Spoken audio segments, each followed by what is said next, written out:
inversamente proporcional al radio del intestino. Entonces, como ya mencionamos, el colon sigmoides tiene un radio más pequeño, un diámetro más pequeño, por lo tanto va a haber más presión ahí.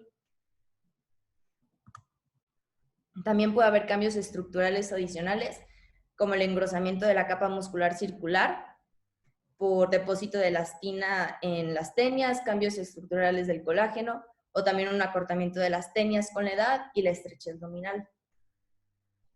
Aquí en la imagen, por ejemplo, podemos ver cómo la pared se ha ido engrosando, y en la imagen B vemos una estrechez de la luz también.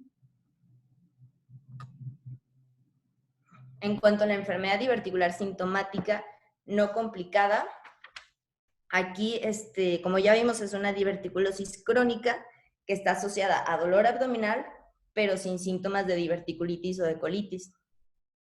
Y aquí va a estar caracterizado por dolor abdominal persistente, que va a estar atribuido a los divertículos, pero no va a haber signos ni datos de una colitis o una diverticulitis macroscópicamente. Se dice que hay un como solapamiento, como un entrecruzamiento entre este síndrome y el síndrome del intestino irritable. Y la teoría es porque probablemente compartan la misma fisiopatología, que va a ser la hipersensibilidad visceral y la motilidad alterada. Se dice que los pacientes que tienen divertículos en sigmoides tienen hiperalgesia en este segmento del colon. Y también se ha visto que hay una reducción en el número de células de Cajal, por lo tanto el tránsito se ha visto que ha sido disminuido. En cuanto a la colitis segmentaria asociada a los divertículos, esta va a ser una inflamación segmental inespecífica de la mucosa en el colon sigmoides entre los divertículos y va a tener una prevalencia de 0.26 hasta 1.5%. Aquí no va a estar involucrado el orificio diverticular, va a ser solamente en la mucosa entre los divertículos, pero no en sí del propio divertículo. Y como factores de riesgo proponen que sean hombres, que sean más de 50 años. El cuadro clínico característico va a ser sangrado rectal, diarrea, dolor abdominal, y generalmente es un proceso benigno y autolimitado. El diagnóstico, pues en la tomografía, por ejemplo, podemos ver engrosamiento de la pared y extracción de la grasa. En los laboratorios, los leucocitos se dice que generalmente van a estar normales, a menos que haya un proceso inflamatorio muy exagerado. Y en sí aquí el diagnóstico va a ser por endoscopía y por histología, que va a haber inflamación de la mucosa entre los divertículos, pero sin el involucro de los orificios diverticulares. Y esto va a ser solamente en la mucosa del sigmoides y el colon descendente, pero nunca va a abarcar el recto. E histológicamente va a haber cambios inflamatorios crónicos con extensión variable. El tratamiento es con terapia médica y se dice Fernanda, la clínica es importante también. Lo del sangrado rectal, diarrea y dolor abdominal. Ah, ok, bueno.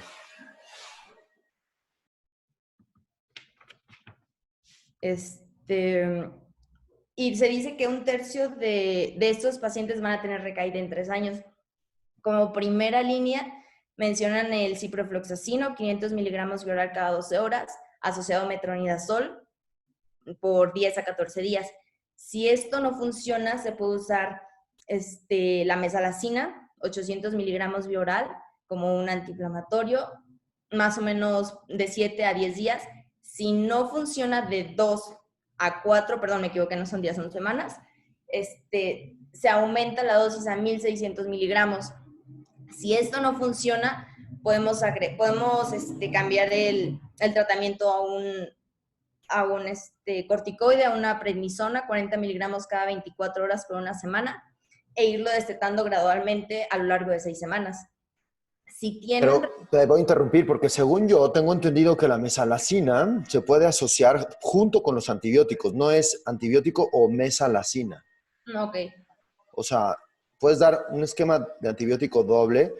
Ajá. Y aparte puedes agregar mesalazina, pero no la mesalazina sola. La mesalacina sola en realidad no te quita los síntomas. Pues estás hablando de que el paciente puede ser que tenga estriación de la grasa, tiene infección, tiene datos a lo mejor hasta de peritonitis localizada. Y la prednisona, pues sería muy, muy arriesgado utilizarla, a menos de que, yo no sé si esto es más bien para quitar la inflamación crónica. pero no tienes un cuadro agudo, porque tienes un cuadro agudo, no puede ser tan justificada. Ok. Y un paciente presenta recaída se sugiere el mismo régimen.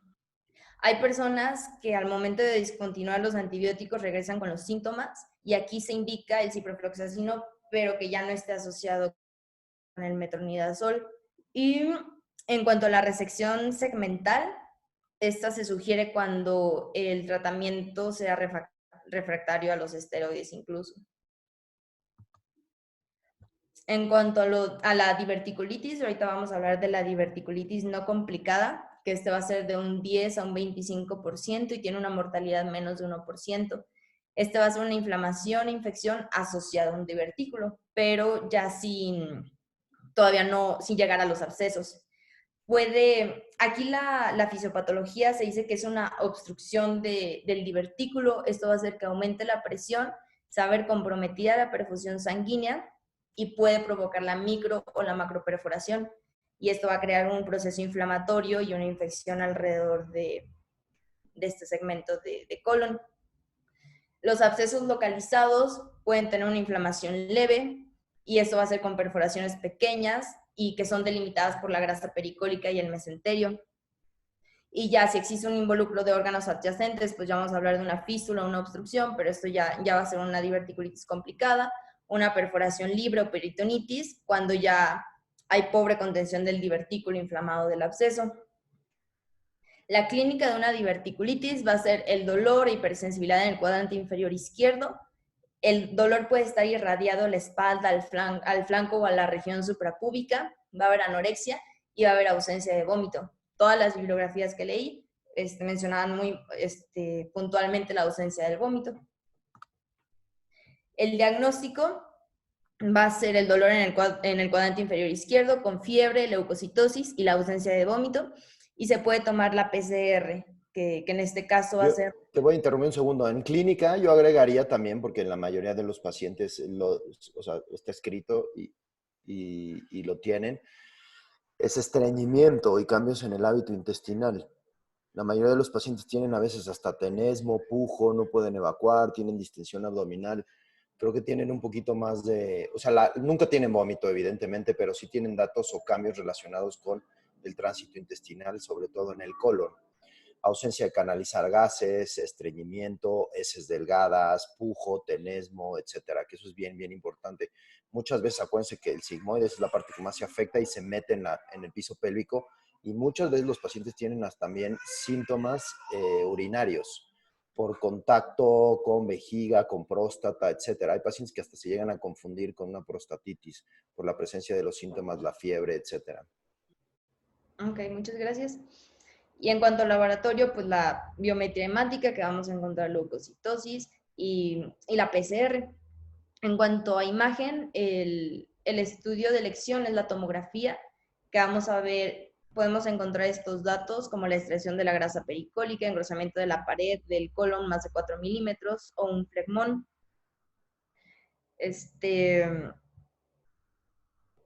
Y aquí, por ejemplo, en esta imagen, la flecha azul, pues podemos observar los divertículos murales en el sigmoides y el engrosamiento de la pared colónica, y en la flechita roja, un engrosamiento de la fascia mesosigmoidea.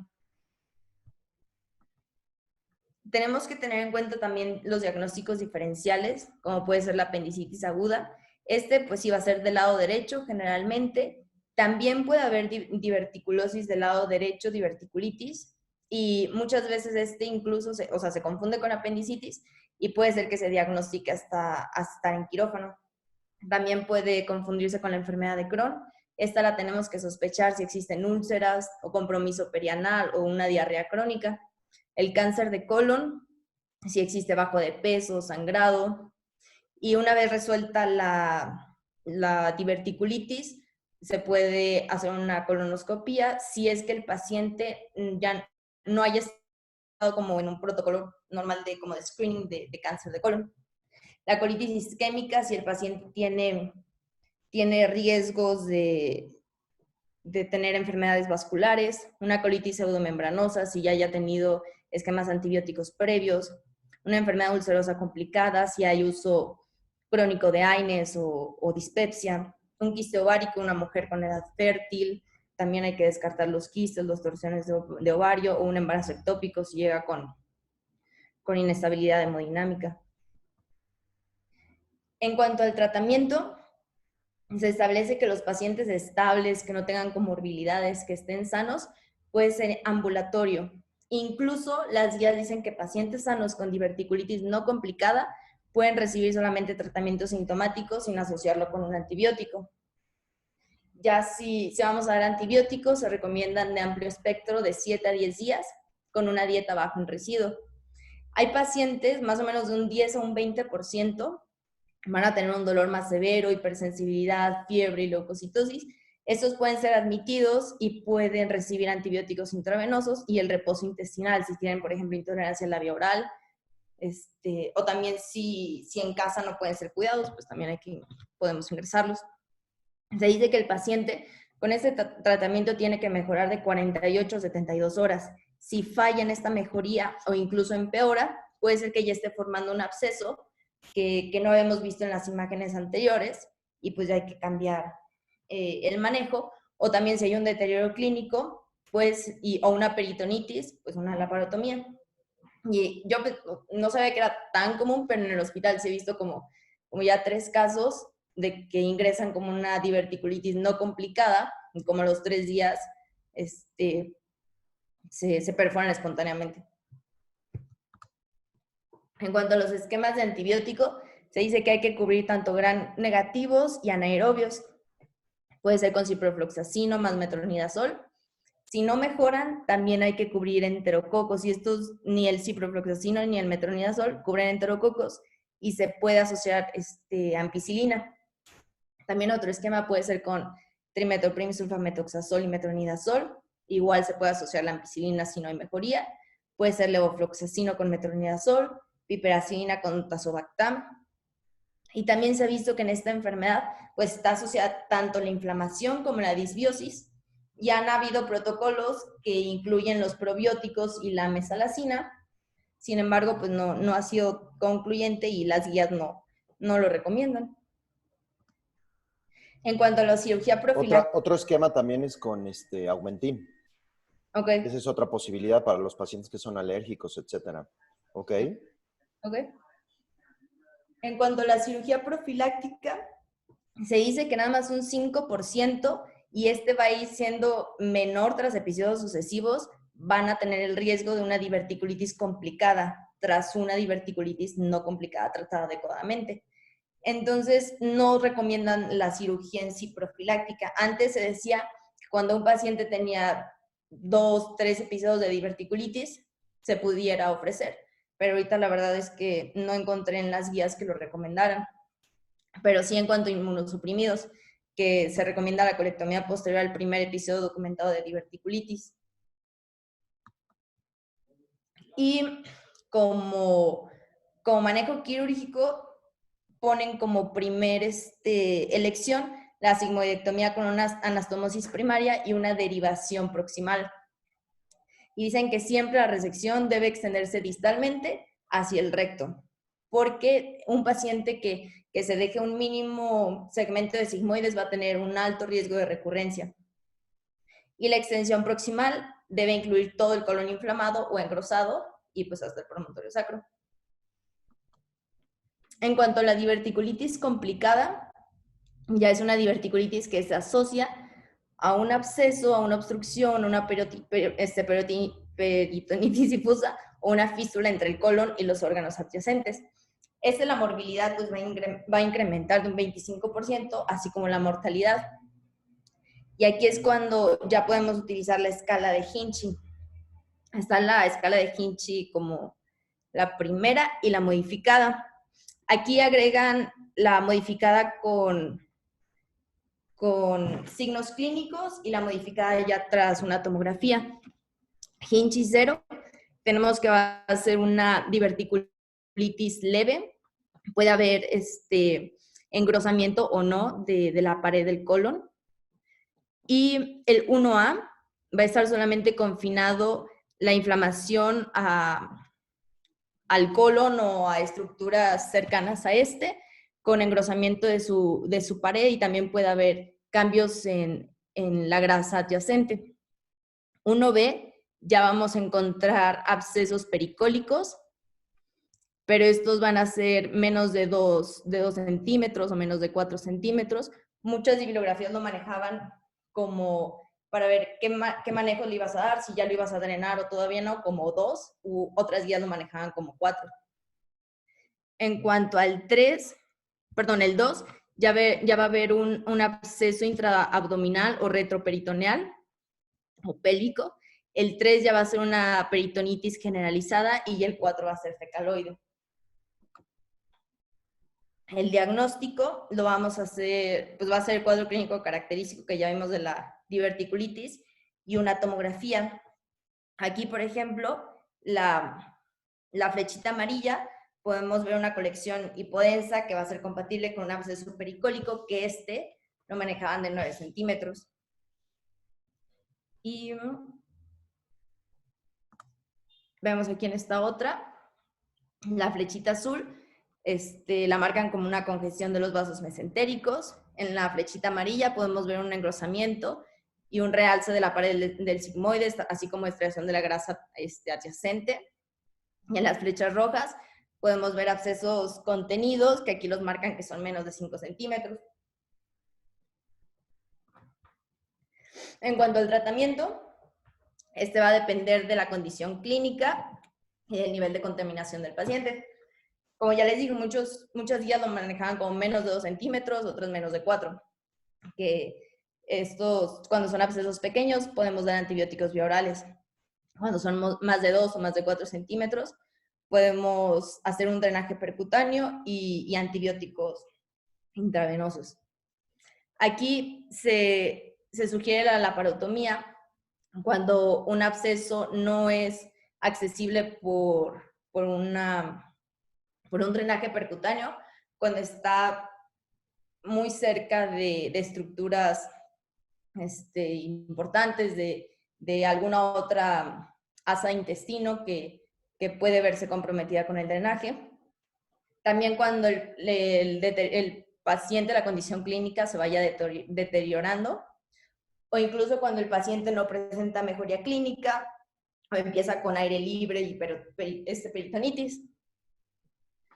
Aquí, por ejemplo, proponen cuando un paciente es Hinchi 1 o Hinchi 2, se puede hacer la sigmoidectomía con la anastomosis primaria, y ya cuando es Hinchi 3, Hinchi 4, una sigmoidectomía con una colostomía terminal o en bolsa de Hartmann. Pero aquí el que mencionan que siempre es más recomendable es la sigmoidectomía con una anastomosis primaria y una derivación proximal con una ileostomía nasa. Y pues aquí ya les puse, esta guía es de la Asociación de Gastro de Europa, que dice que los abscesos menos de 4 centímetros pueden ser tratados con antibióticos como primera línea. Los abscesos más grandes que no se resuelven con antibióticos intravenosos o que presentan deterioro, hay que drenarlos. Los pacientes estables que tienen aire extraluminal, pero que no tienen extravasación de contraste, pueden seguir siendo manejados conservadormente sin necesidad de cirugía. Pero un absceso asociado o aire distal son predictores de falla al tratamiento conservador. Entonces aquí ya podemos hacer un drenaje o hacer un manejo quirúrgico. Las diverticulitis grado 1B y 2 de Hinchi, con un absceso, con aire pericólico, puede ser manejado conservadormente y ya se puede ofrecer la cirugía si estos no presentan mejoría. Y ya Hinchi 3, Hinchi 4 es obligatoriamente pues ya cirugía. Muchas veces cuando hay presencia de inflamación o un flegmón que está cerca, que está muy difuso en el sigmoides, puede ser que haya daño ureteral movilizado del sigmoides. Y se recomienda en ocasiones periorizar los ureteres para visualizarlos bien y que no los vayamos a dañar. También los pacientes inestables o con una inflamación severa, podemos hacer nada más la derivación proximal y un drenaje local. Sin embargo, presenta una alta morbimortalidad, no está muy recomendado, pero si el paciente está muy inestable y no puedes hacer más cosas, pues se puede ofrecer esta opción. Se dice que un 67% de los pacientes pueden tener síntomas obstructivos y aquí el tratamiento pues, va a ser igual que una obstrucción, una adecuada resucitación hídrica, una sonda nasogástrica. Y se dice que el 10% se puede presentar con una obstrucción completa y aquí para nada está indicada la preparación colónica. En sí, la preparación colónica, las guías la mencionan que se ofrece para evitar infección de sitio quirúrgico, que aquí es donde en sí actúa más. Se dice que posterior al primer episodio de diverticulitis Hinche 1 o Hinche 2. Perdón, Fernando, pero la preparación colónica se refiere a los pacientes que están en agudo, o sea que no se recomienda, ¿no? Ajá, sí, sí. Sí, por riesgo de... También que tengan síntomas de obstrucción. No, pues es una, o sea, en realidad no lo recomiendan, pues si no podría ser una preparación intraquirúrgica, pero bueno, tampoco es lo recomendable. Ok. Y pues aquí es lo que les mencioné, que no se recomienda la cirugía profiláctica rutinariamente en pacientes que hayan tenido un episodio previo de diverticulitis Hinche 1 o Hinche 2 que hayan sido tratados adecuadamente. Los pacientes inmunocomprometidos que tengan una diverticulitis complicada, aquí sí se recomienda una resección temprana. En cuanto a las ¿Y técnicas... cuántos cuadros necesitas de diverticulitis para considerar hacer una cirugía profiláctica rutinaria? En las guías que leí, en inmunocomprometidos tras el primero y los pacientes sanos tras el tercero o cuarto. En realidad eso ya se modificó. Antes se creía que era después del segundo era lo ideal quitarlo y ahora es si un paciente tiene recidiva o recurrencia continua, alteración en la calidad de vida, continua con síntomas, con molestias, etcétera, entonces se puede considerar, pero ya no existe un número de cuadros. Y evidentemente, cuando un paciente tiene un cuadro de diverticulitis y que deja como una secuela, una complicación, fístula, una estenosis, etcétera, lo que puede haber, entonces ya se recomendaría. Pero antes en la actividad se recomendaba después del segundo cuadro, todos los pacientes entraban a cirugía. Y ahora en realidad es dependiendo de cada paciente, se individualiza, ¿ok? Y sí, claro, los inmunocomprometidos después de eso, siempre y cuando el paciente permita que lo puedas hacer, porque si sigue inmunocomprometido, si sigue con problemas, hay que tenerlo en un muy buen estado clínico para hacer eso. Ok, muchas gracias. En cuanto a las técnicas quirúrgicas recomendadas, la que siempre menciona que va a tener menos complicaciones, la que ponen como primera instancia, siempre va a ser la sigmoidectomía con una anastomosis primaria y una derivación proximal. Después ponen un procedimiento de Hartmann, que es de cuando los pacientes están Aquí voy a hacer o sea, aquí acuérdense, sí, está indicado y lo dicen los libros y los artículos, etcétera. Si tú tienes un paciente que tienes que operar un Hinchi 1, un Hinchi 2, siempre es refractario a tratamiento médico, entonces no mejora, no mejora, no mejora. A lo mejor esto te puede dar un poco de tiempo para que prepares el paciente, etcétera. Pero siempre que consideren hacer, es un tema importante, hacer una anastomosis primaria independientemente del cuadro del padecimiento de los pacientes, hay que considerar los puntos que te pueden asegurar que vas a tener una correcta anastomosis primaria, que pueden ser, bueno, que no quede contención, que el paciente esté hemodinámicamente estable, que no requiera transfusiones, que lo permita la comorbilidad del paciente, etcétera. En cualquier momento, si ustedes consideran entrar y hacer una anastomosis primaria y el paciente no cumple con estas, ¿cómo se llama?, indicaciones, o la cirugía no te permite liberar correctamente un ángulo esplénico, o a lo mejor te va a quedar muy tensa, etcétera, más vale que no se haga una anastomosis y más vale que se haga entonces a lo mejor un Hartmann para evitar que el paciente tenga una disencia. ¿Por qué? Porque es bien frecuente que uno cree que a veces con un Hinchi 1, Hinchi 2, y pues yo creo que sí lo puedo hacer y hago una anastomosis y entonces el paciente tiene una dehiscencia, entonces tiene más riesgos y entonces digamos que el paciente tiene más mortalidad conforme se van agregando las cirugías, ¿ok? Entonces es bien importante. Sí está indicado quitar el sigmoide, hacer una anastomosis primaria, etcétera. Meterse a hacer una operación de una diverticulitis complicada, una diverticulitis aguda, a veces es más difícil que resecar, por ejemplo, un cáncer que esté a lo mejor adherido a la pared abdominal. ¿ok? Los tejidos se inflaman demasiado. Si ustedes lo han visto, cuando uno trata de seccionar el mesenterio, se desbarata como mantequilla, el paciente empieza a sangrar. O sea, es bastante más complicado esto que a lo mejor hasta un cáncer perforado o una apendicitis complicada, ¿no? Entonces hay que tener muy bien en cuenta eso. Si tú no puedes asegurarle al paciente tener una correcta anastomosis en un solo tiempo, mejor más vale la pena hacer una derivación, ¿de acuerdo? Y da igual, nadie te va a criticar por hacer un estoma, pero sí te van a criticar porque se te haga una discencia de una anastomosis, ¿ok? Ok. Y también, por ejemplo, pacientes muy inestables con una diverticulitis perforada, también se ha recomendado la cirugía de control de daños, una resección sin anastomosis, un cierre temporal y un second loop posterior. En cuanto a la cirugía electiva, proponen como primera instancia la laparoscopía porque tiene menor morbilidad y menores días de estancia hospitalaria. Hay estudios que comparan la cirugía temprana, que esta la definen como menos de 6 semanas posterior al evento de diverticulitis, versus una tardía, que es más de 6 semanas, que no hay diferencia en la morbi-mortalidad, pero sí hay diferencia en el porcentaje de conversión a una cirugía Eso abierta. es, y yo creo que eso tiene que ver mucho por la calidad de los tejidos, que es lo que les comentaba. Mientras más tiempo te esperes después de los cuadros para que se desinflame, si tienes pensado y vas a hacer una cirugía, es mucho mejor esperarte el mayor tiempo que se pueda, ¿de acuerdo? Igual el paciente, igual el paciente ya no regresa y ya no se vuelve a operar, pues quiere decir que tampoco lo necesitaba, ¿ok? Entonces las guías efectivamente lo recomiendan después de 6 semanas de la instauración del proceso agudo.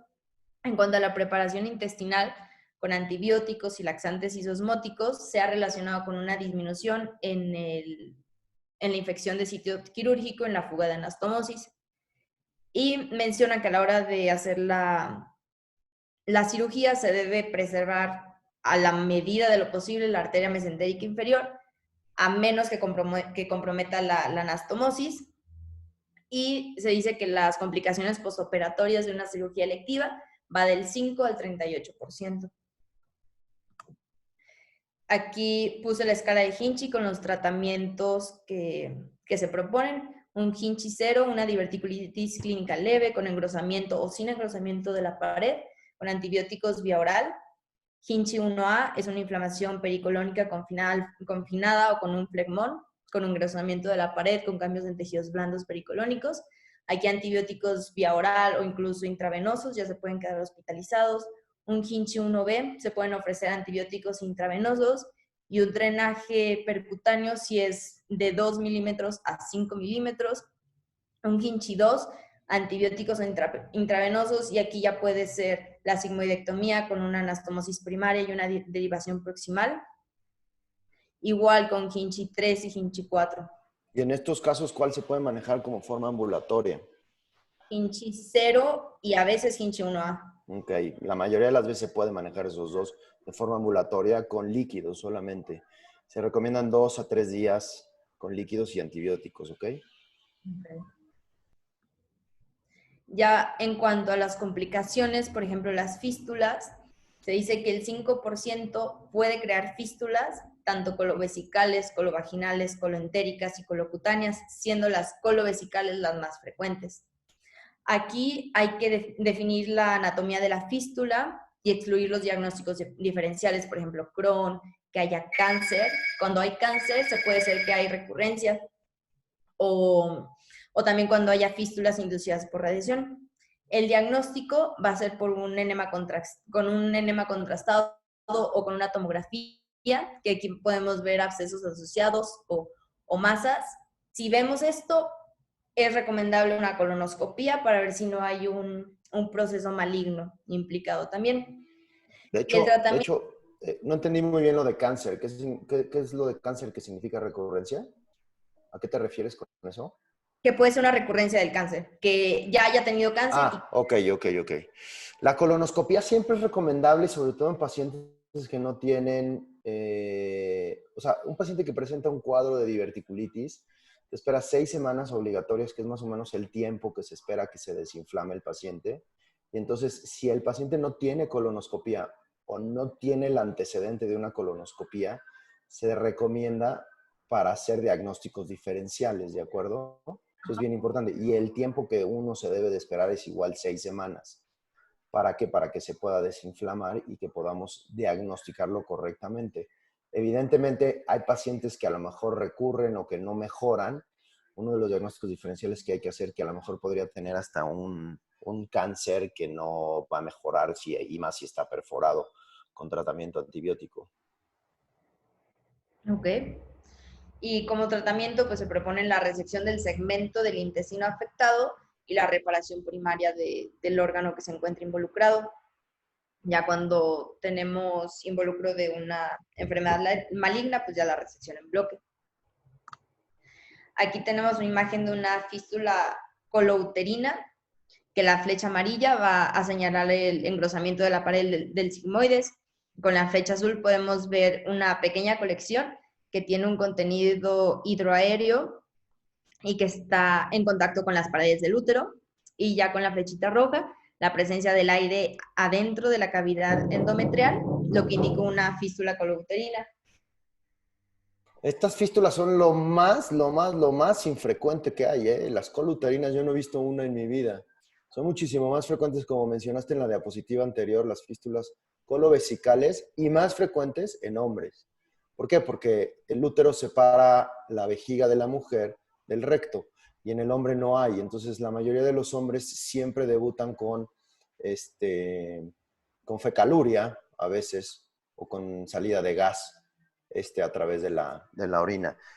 Generalmente en las mujeres es más frecuente la fístula colovaginal cuando la mujer está histerectomizada.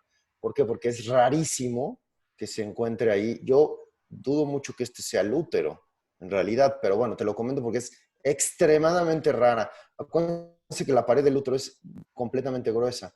Sí puede llegar a suceder, pero siempre, siempre, siempre, siempre es colovaginal. ¿Por qué? Porque es mucho más factible que la vagina se abra por la presión que el útero, ¿de acuerdo? Ok.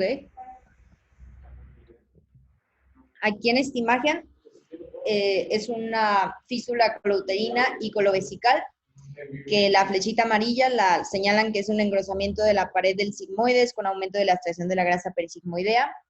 De color azul, que se encuentra en íntimo contacto con el sigmoides y con la pared vesical y también la pared del útero.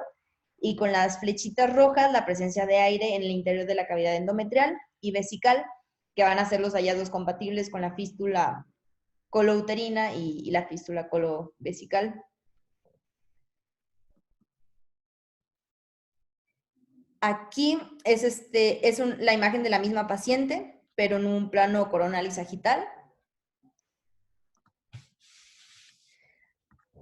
Aquí vamos a tener una fístula colocutánea, que podemos ver con la flechita roja, los divertículos murales con engrosamiento de la pared del sigmoides y un aumento de la abstracción de la grasa mesentérica adyacente. Y con las flechas amarillas, un absceso pericólico que lo mencionan de 6 centímetros, que se va a extender hacia la pared abdominal de la fosiliaca izquierda. Aquí, como último, una fístula coloentérica y colovesical, que con las flechitas azules vamos a ver las imágenes que van a ser compatibles con los trayectos fistulosos hacia el yeyuno en la porción cefálica, y con las flechitas amarillas, igual pero caudalmente hacia la vejiga, y ya con las flechas rojas, un aire intravesical que va a ser compatible con los hallazgos de una fístula colovesical. En cuanto al sangrado diverticular, se dice que tras la herniación del divertículo, los vasos penetrantes se van a movilizar hacia el domo del divertículo, los van a separar del lumen del intestino solamente por la mucosa, lo que va a hacer que con el largo del tiempo la basa recta, los vasos sanguíneos se van a exponer, la íntima se puede engrosar y se adelgaza la media, esto creando una debilidad de la arteria, y esto va a predisponer a la ruptura de los vasos sanguíneos y al sangrado diverticular. Se dice que es mayor en la edad avanzada.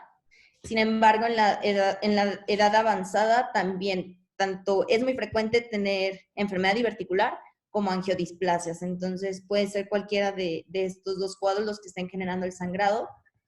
Y Los divertículos, pues, es la causa principal de hematoquesia en mayores de 60 años. Sin embargo, solamente el 20% de los pacientes que tienen diverticulosis van a presentar este sangrado y solamente un 25% van a recurrir con la hemorragia. Y la mayoría va a ser espontáneamente. El diagnóstico puede ser con una colonoscopía, con una angiografía o con una gammagrafía con eritrocitos marcados. Aquí el tratamiento va a ser la resucitación y la localización del sitio de sangrado.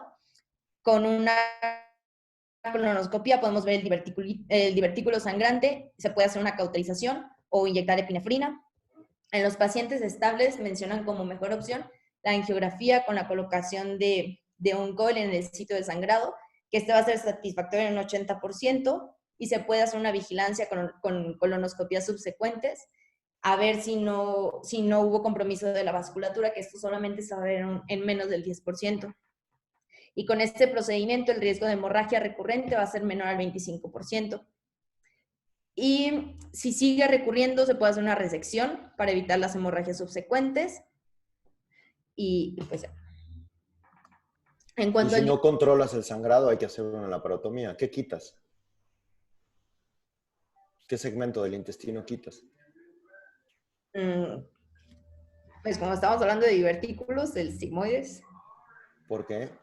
Si no es el más frecuente. No es el colon derecho. Exacto. Entonces a ver, los divertículos del colon del lado derecho es un reto también diagnóstico bastante importante porque aparte el paciente podría llegar con datos de hipotensión, inestable, etcétera. Entonces, es bien importante identificar el sitio del sangrado. Si ustedes se han metido a ver alguna vez una colonoscopia con un paciente sangrado, es extremadamente raro encontrar el divertículo que está sangrando en realidad. A veces puedes identificar el segmento donde empieza el sangrado, pero no identificas el sitio. O sea, no es tan fácil. La angiografía es muy útil porque puedes ver el sitio del sangrado y puedes hacerlo, digamos, diagnóstico y terapéutico. Tiene un riesgo alto de isquemia, efectivamente. Y los eritrocitos marcados, la verdad es que no nos dan una información muy, muy específica. A lo mejor solamente nos dice de qué lado está sangrando. Hay pacientes que tienen divertículos izquierdos que también sangran y hay pacientes que tienen divertículos derechos que también sangran. Si tú tienes identificado perfectamente bien el lugar y tu paciente está hemodinámicamente estable, entonces puedes quitar el segmento donde tú crees que puede tener un problema. Ahora, aquí el riesgo es hacer una anastomosis primaria. Tendrías que dejar derivado al paciente, definitivamente. Y si no tienes idea y el paciente está hemodinámicamente inestable, le haces una colectomía total, ¿de acuerdo? ¿Ok? Con una ileostomía y le dejas el reservorio y le dejas el recto. Eso es lo más importante, porque acuérdense que el paciente está inestable. Entonces, no tengo chance de llevarle una angiografía, no tengo chance de hacerle una colonoscopia, no tengo chance de hacerle eritrocitos marcados. Lo que hago es que lo meto y le quito el colon. ¿Por qué? Porque no tengo idea de dónde va a estar sangrando. Sé que por bibliografía, a lo mejor por literatura, ese lado derecho es el más frecuente, evidentemente. Pero y si es el lado izquierdo, entonces puedes tener un riesgo y puedes no solucionar el problema del paciente. Y acuérdense, el paciente lo más importante es la inestabilidad hemodinámica de ese paciente. Ok. Muy bien. En cuanto al divertículo gigante, se dice que generalmente están formados en la porción antimesentérica del sigmoides. Van a ser pacientes asintomáticos o en ocasiones con síntomas abdominales vagos como dolor, náusea, constipación. El diagnóstico se puede hacer con una radiografía simple de abdomen, que se va a ver un único nivel hidroaéreo. También se puede hacer con un enema con vario, con una tomografía. Las complicaciones va a ser perforaciones, obstrucciones. Este se puede volvular. Y el tratamiento pues siempre va a ser la resección del colon involucrado. Aquí tenemos una imagen donde vemos por radiografía el divertículo y también por tomografía en las imágenes B y C. En cuanto a la diverticulosis del lado derecho, aquí estos se dice que son congénitos porque van a ser verdaderos y la mayoría de los divertículos verdaderos son congénitos, van a incluir todas las capas del intestino, pueden ser divertículos solitarios, generalmente van a ser en pacientes jóvenes y de descendencia asiática. Y el diagnóstico muchas veces se va a hacer hasta quirófano porque se puede confundir como son pacientes jóvenes, puede ser con una apendicitis. Y el tratamiento va a ser resecar solamente el divertículo si es solamente uno y hay una mínima inflamación, o una resección ileocecal. Y eso es todo, doctor. Ok. ¿Y cuáles son, o qué has oído hablar, por ejemplo, de la rifaximina en el tratamiento de los divertículos o de la diverticulosis? En las guías que leí no lo recomendaban darlo rutinariamente. ¿Ah? Es un antibiótico que no tiene buena absorción, por lo tanto, va a Pero llegar como como... tratamiento de diverticulitis no se usa. Ujú. Me refiero a para evitar recidivas o para el manejo de diverticulosis, etcétera. ¿Te acuerdas al principio que hablabas del manejo de diverticulosis o de diverticulitis recurrente, que le das mesalazina, es un antiinflamatorio intestinal? Los esteroides es un antiinflamatorio igual. Y de los esteroides, el ideal es la budesonida, que es la que no se absorbe. O bueno, más bien es específica de tracto digestivo. A Ujú. veces hay algunos artículos, no lo tengo ahorita aquí a la mano, pero que mencionan que puedes dar ciclos de rifaximina cada Ok, 6 meses o cada año y disminuye un poco la recurrencia de nuevos cuadros, ¿ok? ¿Por qué? Porque disminuye la inflamación local del divertículo. ok. ¿Qué hay de las semillas? Todos los pacientes asocian tener divertículos a que no puedes comer semillas. No, a lo que leí ya no está asociado. Nada, exactamente. ¿Ok? ¿Alguna duda?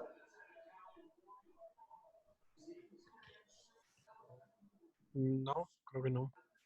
¿Nadie? No, muchas gracias, Doc. Ok. Nada más, lo que quedamos ayer, les tengo aquí, se los voy a leer lo del trasplante fecal, que yo me quedé también. No necesitamos que tenga compatibilidad con haplotipos.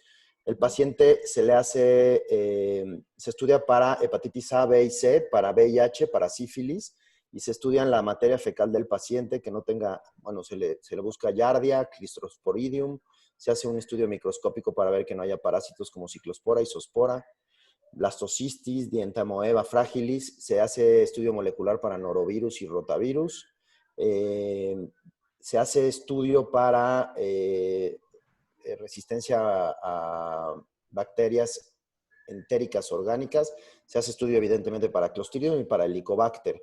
Normalmente se le da al paciente de 200 a 300 miligramos de materia fecal y hay una tabla que si quieren luego se las mando, que es las contraindicaciones absolutas para un donador de materia fecal.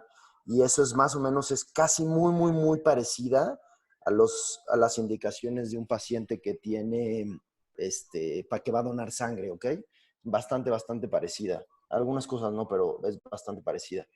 ¿Ok? Entonces, pues bueno, es importante entender que la enfermedad diverticular es bastante frecuente en nuestro medio y los diferentes manejos y que hoy en día solamente se va a operar las complicaciones, la recurrencia, el que no mejore el paciente, el que empeore su calidad de vida y ya no tomamos en cuenta la cantidad de cuadros que tiene un paciente, ¿ok? Ok. ¿Sale? En teoría, Doc, perdón, dicen que por lo general recurren con la misma intensidad, ¿no? O hasta menos, que nunca una recurrencia va a ser más fuerte que el primer episodio que tuviste. No, en realidad es eso, que van disminuyendo la intensidad. O hay veces que se supone que mientras más jóvenes son más agresivos. Mientras más grande es el paciente, se supone que es menos agresivo. Y muchas veces lo que sucede es que los pacientes que ves complicándose, hay pacientes que esa es más o menos la tendencia. El paciente tiene un cuadro y después debuta como una fístula, etcétera. Quiere decir que el estado de inflamación, lo que veíamos al principio, a lo mejor no se manejó adecuadamente y el paciente tuvo un estado de inflamación crónica y eso hizo que se complicara a futuro. Pero en realidad sí, los cuadros van recurriendo y hay veces que una vez que es agresivo, los demás cuadros son menores. El Perfecto. problema está que cuando lo ves de forma crónica, el paciente puede tener más complicaciones derivadas de una inflamación crónica que aunque no tiene un cuadro agudo importante, esa Para complicar. inflamación va a poder desenlazar una complicación como una fístula, ¿No? que es, bueno, más o menos la más frecuente, ¿no? Una fístula colovesical, etcétera, colovaginal, coluterina, ¿ok? Perfecto. ¿Sale? Va que va. Muchas gracias, Doc. Gracias, Doc. Hasta luego. Bye. Gracias. Gracias, Doc. Gracias, bye.